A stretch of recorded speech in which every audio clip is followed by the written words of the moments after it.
एक छोटी सी कॉलेज की कहानी जहां सब कुछ एकदम नॉर्मल चल रहा था। तो आज हम आपको एक ऐसी कहानी बताने वाले हैं जिसमें न सिर्फ प्यार था बल्कि एक भयानक रात भी छुपी थी। कहानी तीन दोस्त आर्यन, रोहित और मीरा की है। मीरा एक खूबसूरत और समझदार लड़की थी। वह हर किसी से अच्छा व्यवहार करती थी, इसीलिए वह कॉलेज में सबकी फेवरेट थी। आर्यन और रोहित दोनों उसके अच्छे दोस्त थे, लेकिन एक चीज थी जो उनकी दोस्ती को धीरे धीरे खत्म कर रही थी। मीरा के साथ आर्यन का प्यार। आर्यन मीरा से दिल से प्यार करता था और मीरा भी आर्यन को अच्छा समझती थी। लेकिन एक चीज थी जो रोहित के मन में गुस्सा और जलन भर गई थी। रोहित अपने दोस्त आर्यन का दोस्ती के नाम पर छुपा हुआ प्यार समझ रहा था। एक दिन जब कॉलेज के कैंपस में एक डांस कंपटीशन हो रहा था, आर्यन ने मीरा को अपने साथ डांस करने के लिए बुलाया। रोहित ने यह देखा और उसकी आंखों में एक छुपी हुई नफरत का अंधेरा छुपा गया था। उसने अपनी जान पहचान वालों से मीरा के बारे में कुछ अजीब बातें सुनना शुरू की। लोगों का कहना था कि मीरा का एक पुराना राज है। वो कभी किसी हॉरर इंसिडेंट का हिस्सा रही थी और उसके साथ कुछ भयानक चीज हुआ था। रोहित को लगा कि अगर उसने ये बातें आर्यन को बताई तो शायद वो मीरा से दूर हो जाएगा। लेकिन जब रोहित ने आर्यन को ये बातें बताई, आर्यन ने उन्हें इग्नोर कर दिया। उसने कहा, मुझे मीरा पर पूरा विश्वास है। वो जो भी है वो मेरे लिए सबसे खास है। रात को कंपटीशन के बाद जब सब थोड़ा थक गए थे, आर्यन और मीरा कॉलेज के पुराने अंधेरे हॉल में बात कर रहे थे। मीरा ने आर्यन को अपना दर्द बताया। उसके बचपन में उसके घर में कुछ अजीब चीजें होती थी और एक रात उसने एक भटकती आत्मा को देखा था जो उसके साथ आज भी थी। आर्यन ने मीरा की बात को ध्यान से सुना और उससे कहा, मैं तुम्हारा साथ हूं, कोई भी चीज हो हम साथ हैं। उस रात जब वो दोनों हॉल के एक कोने में बात कर रहे थे, अचानक एक पुरानी घंटी की आवाज सुनाई देने लगी। मीरा ने घबराकर आर्यन का हाथ पकड़ लिया। छुपने की जगह थी, लेकिन वो दोनों वहां से भाग नहीं पाए। एक भटकती आत्मा जो कभी यह हॉल में रही थी उनके सामने आई। यह आत्मा किसी और की नहीं बल्कि मीरा की पुरानी सहेली की थी जो एक वक्त यहां मर गई थी। मीरा ने देखा उसकी सहेली की आत्मा आर्यन की तरफ बढ़ रही थी, जैसे वह कुछ कहना चाहती हो। आर्यन ने अपने डर को छुपाते हुए मीरा से कहा, चलो हम यहां से निकलते हैं। पर जब वो दोनों भाग रहे थे, रोहित की भयानक आवाज सुनाई देने लगी। उसकी आवाज में एक अजीब सी ताकत थी, जैसे वह सब कुछ जान चुका हो। उसने आर्यन से कहा, तुम्हें पता नहीं है आर्यन, यह सब क्यों हो रहा है। मैं तुमसे कभी नहीं कह सकता कि मैं तुम्हें किस हद तक छुपाता हूं। तुम्हारी दोस्ती की वजह से मीरा पर जो बुराइयां आई थी वह मेरी वजह से थी। और फिर ऐसा चेहरा दिखाई दिया, रोहित का चेहरा जो पूरी तरह से बदल चुका था। उसके चेहरे पर एक भयानक मुस्कान थी। वह कुछ नहीं कह रहा था, बस देख रहा था। एक पल में वह पुरानी दोस्ती का सच सामने आया और आर्यन को समझ में आया कि रोहित की जलन किस हद तक बढ़ चुकी थी। मीरा की आत्मा को शांति मिल गई और वह उस भयानक हॉल से चली गई।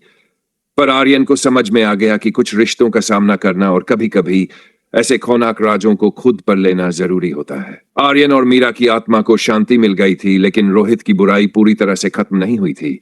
वह अभी भी कॉलेज में कहीं न कहीं छुपकर किसी खौफनाक साजिश की तैयारी कर रहा था। मीरा की आत्मा के जाने के बाद भी आर्यन को एहसास हुआ कि रोहित का गुस्सा और जलन केवल एक शुरुआत थी।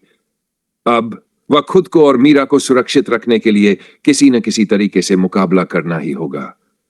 रातें और डरावनी होती जा रही थीं। कॉलेज के हर कोने में अजीब घटनाएं होने लगीं। किचन में बर्तन अपने आप गिरते, क्लासरूम के दरवाजे अचानक बंद हो जाते और कभी-कभी छात्रों को ऐसा महसूस होता जैसे कोई उनके पीछे चल रहा हो। सबको लगने लगा था कि वह पुराना खौफ अब तक नहीं गया था। लेकिन यह सच था या यह सब रोहित की चाल थी? एक दिन जब आर्यन और मीरा कॉलेज के पुराने हिस्से में, जहां मीरा की आत्मा ने आखिरी बार उनकी मदद की थी, बैठे थे, अचानक एक ठंडी हवा का झोंका आया। दोनों चौंके। आर्यन ने मीरा से कहा, कुछ गलत हो रहा है। मुझे लगता है कि हम अभी भी रोहित से नहीं बच पाए हैं। वह कहीं न कहीं हमें देख रहा है। आर्यन ने सोचा कि उसे किसी तरह रोहित का सामना करना चाहिए। वह जानता था कि सिर्फ प्यार और दयालुता से नहीं, बल्कि बहादुरी से ही वह रोहित की इस अंधी जलन और नफरत का सामना कर सकता था। उन्होंने मीरा को एक आखिरी बार दिलासा दिया और दोनों ने मिलकर रोहित का सामना करने का फैसला किया। कॉलेज के सबसे पुराने हिस्से में एक ऐसी जगह थी जहां किसी ने कभी भी रात में कदम नहीं रखा था। वह एक पुरानी किताबों की दुकान थी जो अब खंडहर बन चुकी थी। लेकिन आर्यन और मीरा जानते थे कि यहीं कुछ राज छुपे हो सकते थे, जिन्हें जानने से शायद वह रोहित के खिलाफ जीत सकते थे। वह दोनों उस खंडहर में घुसे। अचानक एक गहरी आवाज आई, तुम लोग यहां क्या कर रहे हो? यह आवाज रोहित की थी। आर्यन ने कहा, तुम्हारा समय अब खत्म होने वाला है रोहित।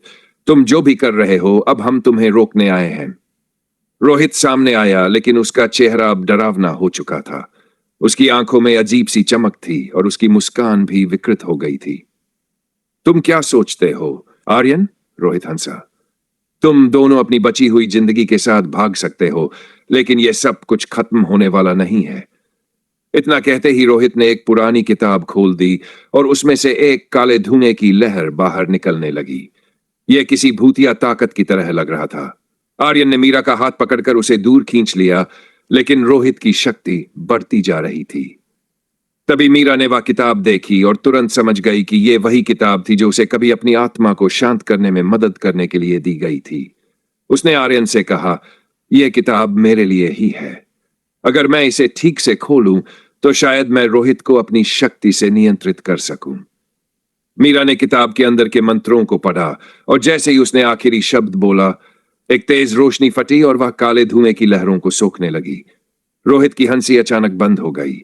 उसका चेहरा भयानक तरीके से बदलने लगा और उसकी आंखों में डर साफ नजर आने लगा। तुम दोनों ने क्या किया? रोहित चिल्लाया, लेकिन अब देर हो चुकी थी। मीरा की शक्ति ने उसे पूरी तरह से कंट्रोल कर लिया था। रोहित ने हार मान ली। उसकी सारी शक्ति खत्म हो गई और वह असहाय हो गया। आर्यन और मीरा दोनों ने महसूस किया कि अब उनकी जिंदगी फिर से सामान्य हो सकती है। वह रात कॉलेज की सबसे भयानक रात साबित हुई, जब एक दोस्त की जलन ने सारी हदें पार कर दी। लेकिन इस संघर्ष के बाद आर्यन और मीरा को यह सीखने को मिला कि दोस्ती और प्यार की सच्ची ताकत वही होती है जो दिल से निकलती है, और डर की असली जड़ सिर्फ इंसान के भीतर होती है, जिसे सही समय पर समझा जा सके।